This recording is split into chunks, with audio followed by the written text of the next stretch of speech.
Hola, estimados amigos, ¿cómo están? Aquí con ustedes, una vez más, con un episodio de historias ocultas de la historia. No se olviden, amigos nuestros, de darle me gusta, si evidentemente están de acuerdo con lo que nosotros decimos en estas charlitas, hacer los comentarios que crean también necesarios para aportar, para complementar, un ida y vuelta en estas charlas que tratamos que sean amicales, amenas, de gusto para aquellos que nos escuchan y que quieren conocer un poco más de aquello que ha sido escondido, aquello que ha sido ninguneado, que ha sido relevado de la historia. Y lo más importante, suscríbanse a nuestro canal para poder estar al día con las novedades que vamos colocando en nuestro canal. Pues bien, eh, en España está habiendo una gran polarización en la sociedad porque está atravesando una crisis espantosa, la madre patria. Y bueno, como en toda polarización, como en toda contienda, en supuesto pacífica, pero que levanta con ardor muchas voces en disputa, en pugna, vuelve a surgir nuevamente la figura de un gobernante ejemplar, la figura de un jefe de Estado que quizás haya sido el mejor que haya tenido España en toda su historia, o por lo menos en los últimos siglos de esta gran nación cristiana. Y otros que no están de acuerdo con esta persona, que ya vamos a hablar de ella, o que han sido, han formado parte de la tradición, del legado que dejó en España durante unas cuantas décadas, casi cuatro, se sienten avergonzados, les da miedo, se preocupan más por el que dirán y tratan de ser políticamente correctos. Eh, Vamos a hablar un poquito de ello para rescatar de la historia un personaje, quizás el más importante que haya tenido España en los últimos tiempos, como dijimos, en los últimos siglos. Por eso el tema de hoy que vamos a tratar es el siguiente. Francisco Franco, cristiano ejemplar. En un capítulo de hace un par de meses hemos traído a colación este tema y lo hemos titulado ¿Por qué está prohibido hablar de Franco en España? Eh, Sería bueno también que vuelvan sobre ese episodio que es cortito, dura no más de 8 minutos, 9 minutos.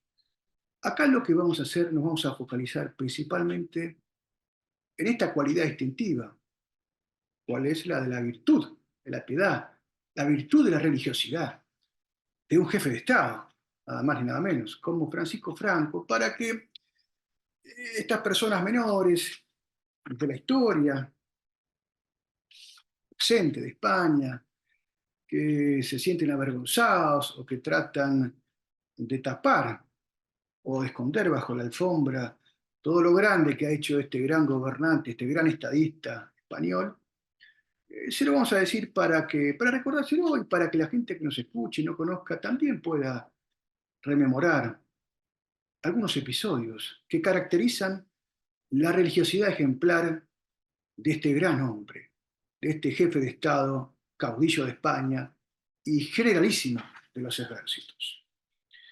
Es breve lo que vamos a decir, pero contundente, como para que no quede en ningún lugar a dudas respecto del catolicismo practicante y ejemplar de Francisco Franco. No surgió su religiosidad de golpe, producto de la guerra civil, sino que fue un hombre piadoso ya desde chico y bien formado cristianamente, como otrora eran las familias españolas y de Hispanoamérica, ¿no? Donde se inculcaban valores, donde este, la gente, más allá de la educación formal o informal o de los grandes estudios que tenía, la gente tenía una forma de ser educada que se le inculcaba en su casa, a sus padres. Y esos eran los valores que se supieron acuñar, que se han perdido, se están perdiendo prácticamente producto de la espantosa apostasía que vive Occidente en este momento. Ni bien egresó, ya Francisco Franco mostraba cualidades de ser un hombre piadoso, fue adorador nocturno, es decir, eh, iba a meditar, a contemplar y a custodiar la hostia santísima en el Santísimo Sacramento, expuesto. Ya a los 17 años se conocía esta práctica piadosa en el caudillo. Por eso decimos que no se hizo un católico ferviente de la noche a la mañana a partir de la guerra civil, o mejor dicho, para que se escandalicen los timoratos, de la cruzada española, porque fue una guerra religiosa.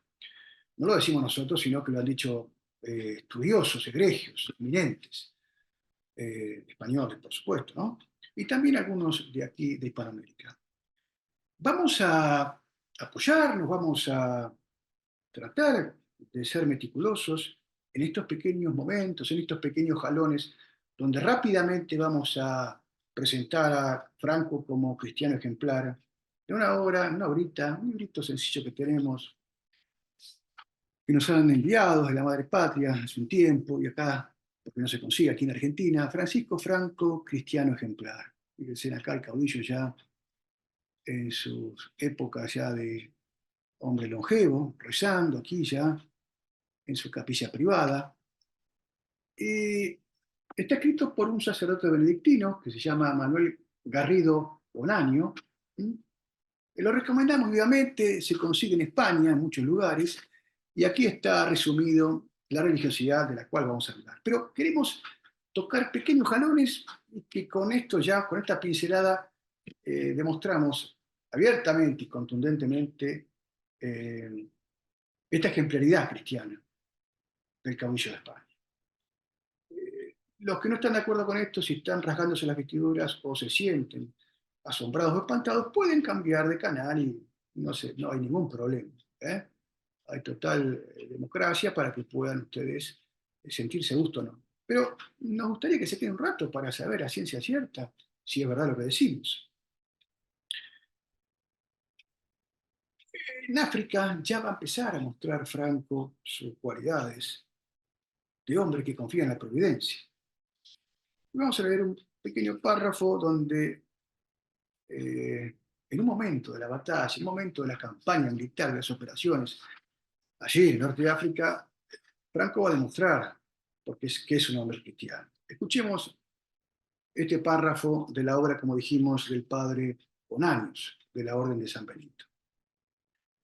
Estando en la guerra de África y con el grado de capitán entre 1915 y 1916, tendría unos 21 años. Sucedió en cierta ocasión que los moros emprendieron un fuerte ataque contra Melilla, donde mandaba Franco su compañía, jefe de compañía de infantería. Y llegaron a poner en grave peligro aquella plaza española en África. En aquel trance entró una buena persona en una iglesia para orar al Señor y vio con gran edificación que Franco estaba arrodillado. Vayamos imaginándose la situación, ¿no? Estaba arrodillado en oración ante el sagrario. Se le acercó a aquella persona toda atemorizada y le dijo: mi capitán, ¿qué va a hacer de nosotros? Y Franco, sereno y casi sin moverse de su actitud de oración, le respondió: teniendo aquí al Señor, y con la mano indicaba al sagrario, nada hemos de temer. Esto dice un hombre católico, practicante, un hombre ferviente, un hombre de comunión periódica, no decimos diaria, pero sí de comunión dominical, que tiene que ser todo cristiano y que reconoce la grandeza del único jefe verdadero, nuestro Señor Jesucristo. ¿Eh? Otros tendrán con el jefe a Marx, a Engels, a Hegel, a Gramsci, a Rousseau, a Voltaire, a Diderot, lo que sea. Pero bueno, esas son personas. Nosotros tenemos como jefe al Hijo de Dios vivo. Y Franco también, por supuesto. Y vamos a ver otra faceta, otro momento de él, donde también se lo pone a prueba a Franco y donde le da la importancia que le corresponde. No como esos católicos liberales que van a la misa y se olvidan después, o van a la misa para acompañar a la mujer, por si le da vergüenza, y nada más. Es un tema, digamos, de costumbre, ¿eh? Un tema social. No, esos son liberales. Franco era antiliberal, como sabemos. Y estando en un momento de su ya como jefe de Estado, en un momento de su acción política, queremos decir, Franco va a tener que decidir en un momento si, ante las presiones que le exigía sobre todo Alemania, de si entraba o no en la Segunda Guerra Mundial. Esto fue en mayo de 1943, ¿sí? Lo que vamos a decir ahora. Y dice lo siguiente, ante este dilema y la presión que tenía, ya había sido diezmada, ya había pasado esa terrible guerra fratricida a España, y bueno, pero el apoyo del aliado, por supuesto, Italia y Alemania, bueno, exigía a veces momentos como este donde tenía que ponerse a prueba. Pensar en España o, como otros que prefieren lamerle las botas a otros jefes de otras naciones para pasar al estrellato, ¿no? A la inmortalidad, entre comillas. Dice así este párrafo. Franco oró durante varias horas ante el sagrario cuando el embajador alemán en Madrid, von Moltke, le exige por orden de Hitler que antes de 48 horas España ha de entrar en guerra a su favor. Franco le responde a todos que tiene que pensar. Se recluye en la capilla y allí, ante el Santísimo Sacramento, ora intensamente. Antes de las 24 horas de estos hechos, muere el embajador alemán von Moltke, casi de repente. Su exigencia quedó pendiente. Pasó el momento crítico y España no entró en guerra ni quedó invadida, como habían amenazado en el caso de que España no entrase en guerra. Acá vemos también entonces un hombre cristiano, practicante, pone todo en presencia de Dios. Le presenta al Señor como su verdadero amigo, como su verdadero Señor y Rey, sus, sus inquietudes, también sus cosas, sus alegrías, sus tristezas, pero en este caso su gran inquietud de salvar a España, de entrar en guerra, después de todo lo que había sufrido. Eh, Pensar que otros jefes de Estado, otros estadistas, entre comillas, capaz que ante una situación así, no sé, se podrían haber drogado, o se podrían haber emborrachado, o lo que es peor, quizás, haber salido de juerga y acostarse con un par de mujeres públicas. En fin, Francisco Franco prefirió rezar ante el Santísimo, un cristiano ejemplar.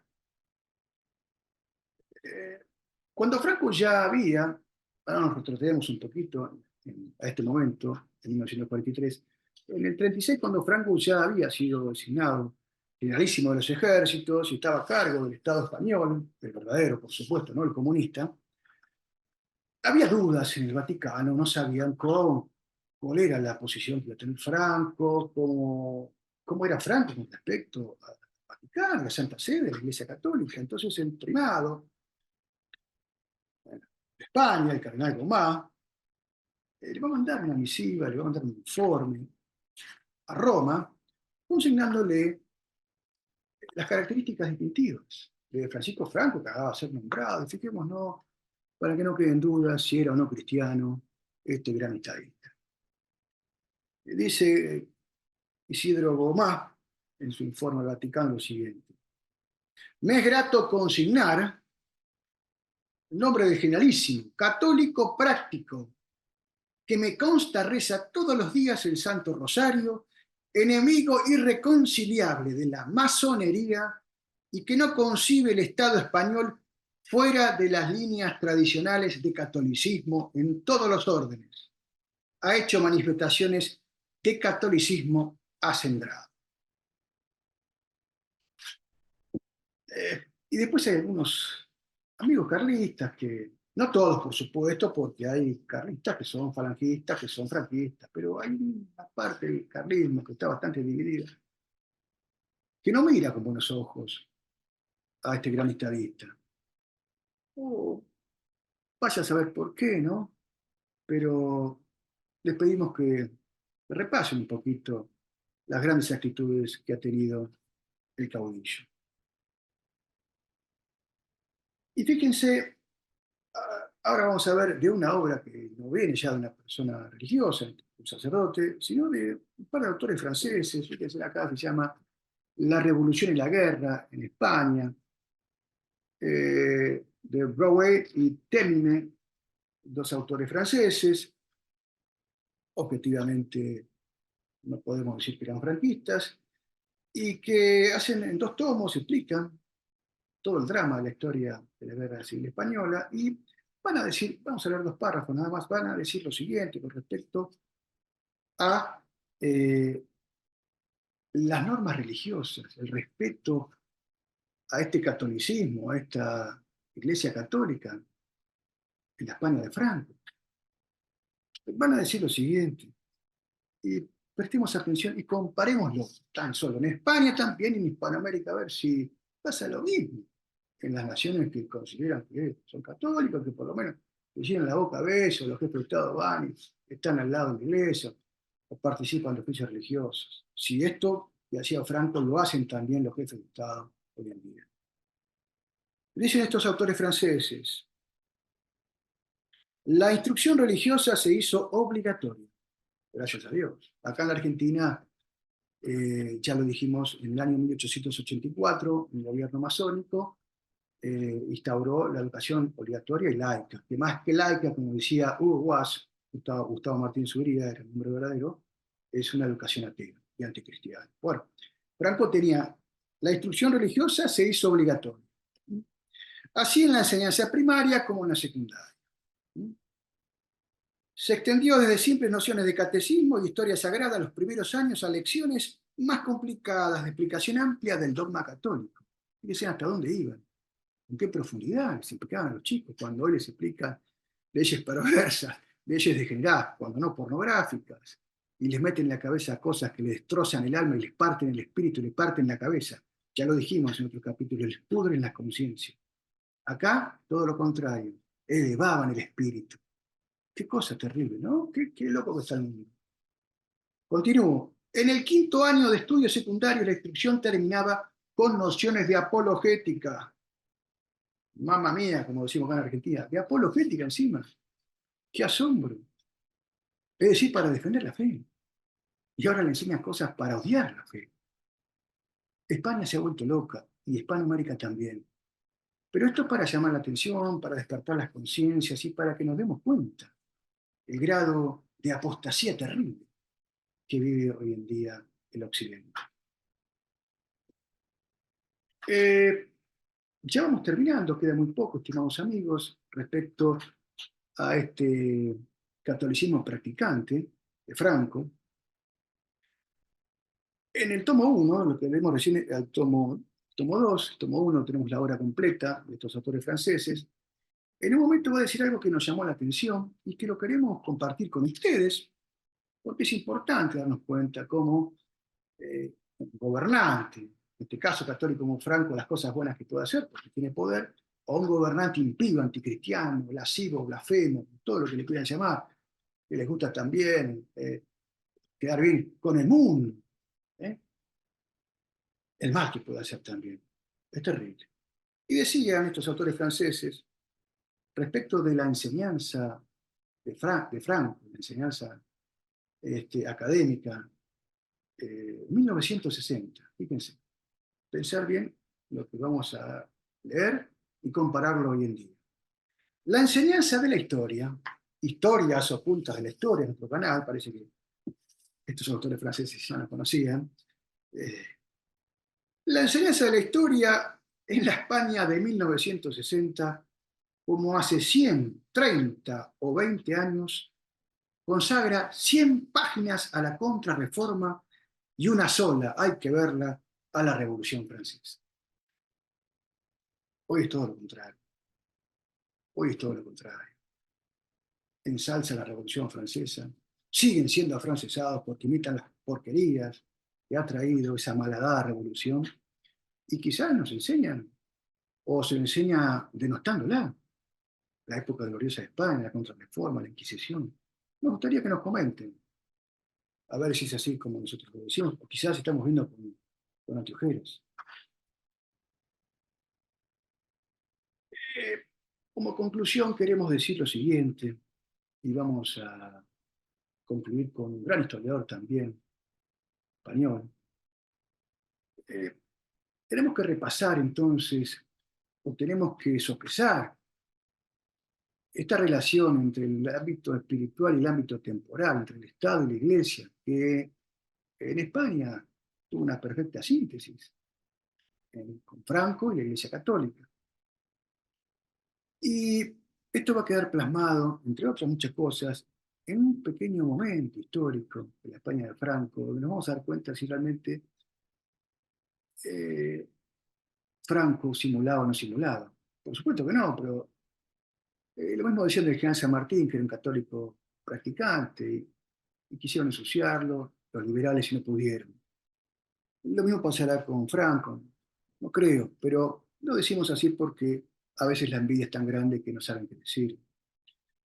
Eh, este momento del cual vamos a imaginarnos y lo vamos a leer históricamente, es la ceremonia que se hizo el 20 de abril del año 1939, el día después del gran desfile de la victoria que se había hecho y que la iglesia también acompañó al caudillo y se hizo esta celebración agradeciendo a Dios como corresponde en la iglesia castrense de Santa Bárbara.